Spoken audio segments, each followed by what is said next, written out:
বড় ছেলে রেডি হয়ে দাঁড়িয়ে আছে স্কুল যাবে বলে। বাইরে একটু ঘোরাঘুরি করছে বাড়ির বাইরে, দাদুর সাথে স্কুল চলে গেল। নমস্কার বন্ধুরা, কেমন আছেন সবাই? আমি সঙ্গীতা, আমার পরিবারের সবাইকে স্বাগত জানাই। বড় ছেলে চলে গেছে স্কুল। সকালে উঠে প্রথম কাজই হলো আমার ওকে স্কুলে পাঠানো। হ্যাঁ, ওর স্কুলে যাওয়ার আগে ওর বাবা যায় 5:30টায়। তার জন্য বিশেষ কিছু করতে হয় না, সে ওঠে নিজের কাজকর্ম সেরে চলে যায়। দ্বিতীয় কাজ হলো আমার পুজো করা। প্রত্যেক দিন আমি আমার ছেলে স্কুল চলে যাওয়ার পর আমি স্নান টান সেরে নিই। ছোটো ছেলেটি তখনও ঘুমায়, ওঠে না, তার জন্য কোনো সমস্যা হয় না। আমি স্নান টান করে চলে এসেছি ঠাকুর ঘরে। এবার পুজো করব, পুজো করে একটু বসবো, বসে রান্না টান্না করব। তো এই ভিডিওর মাধ্যমে কিছুটা পথ চলুন আমার সাথে। এই যে আমাদের মায়ের মন্দিরের বেদি। মায়ের সারা বছরই ঘট থাকে, কার্তিক মাসে মায়ের পুজো হয়।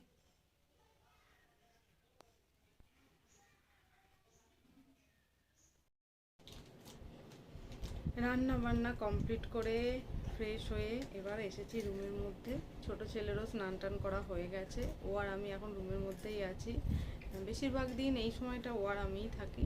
বড় ছেলে তো স্কুলে থাকে এই সময়টা, বেশিরভাগ দিন ও আর আমি এই সময়টা টাইম কাটাই। ও আছে ঘরের মধ্যেই বদমাইশি করছে, নিজের মতো খেলছে। আমি এবার একটু রেস্ট নেবো, তারপরে দুপুরের খাওয়া দাওয়া সারতে যাব। ওকে আগে খাওয়াবো, খাইয়ে ঘুম টুম পাড়াই। তারপরে বড় ছেলে আসে 2টোর সময় এলে তারপরে আমরা একসাথে খাই। বলো তুমি কি খাচ্ছ বলো তো? আমি কুরকুরে। আমাকে একটু কুরকুরে দেবে? আমার জন্য রেখেছো তুমি কুরকুরে প্যাকেটের মধ্যে? কি কি খাচ্ছ?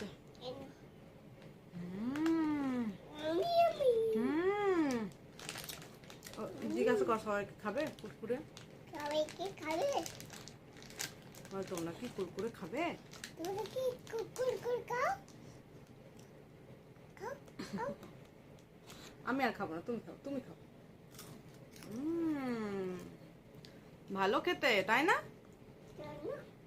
এই সময় বেশিরভাগ ও আর আমি থাকি, এই যে একসাথে মা ছেলে। ও ঘর লন্ড ভন্ড করে, ঘরের মধ্যে বন্দি দুজনে। ঝাল, আমাকে একটু দেবে নাকি? প্যাকেটে আর আছে? না, কুরকুরে খেয়ে জল খেতে নেই, পেটে লাগবে তো, ব্যথা করবে তো পেটে। তখন আমরা কি করবো?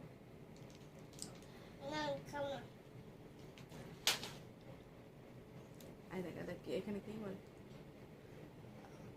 তুমি কি কথা বলতে পারো? রিভুর সঙ্গে চাঁদের কোনা করে দাও।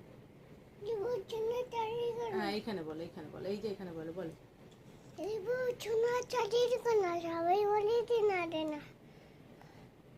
তারপরে বলো, তারপরে বলো, দিলে আমার সেই কথাটা। চলো নাবো, তুমি এবার তোমার মতো খেলা করে যাও।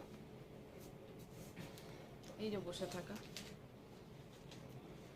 তারকেশ্বরের কাছাকাছি বাজিতপুর বলে একটা জায়গা আছে, সেখানেই আমাদের বাড়ি, তারকেশ্বর হসপিটাল রোডে। বিকালবেলা একটু ফ্রেশ হয়ে ছাদে উঠেছি অনেকদিন পর। বিকালবেলা ছাদে এমনিতে ওঠা হয় না, ছেলেটা থাকে বেশিরভাগ সময় আমার কাছে এই সময়।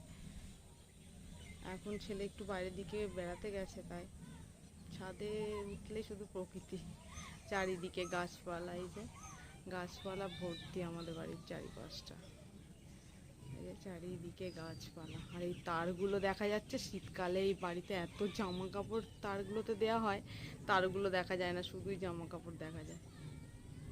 এই যে তাল গাছটার পিছনটা দেখা, তাল গাছ না ওটা নারকেল গাছের যে পিছনটা দেখা যাচ্ছে, ওটা লোকনাথ স্টেশন আর তারকেশ্বর স্টেশনের মাঝখানটা।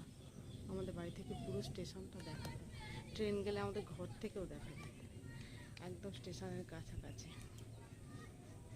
তারগুলোতে আসলে বাড়িতে লোকজন অনেক, এই বাড়িতে তারগুলো শীতকালের জন্য রাখা, গরমকালে কেউ ওঠে না।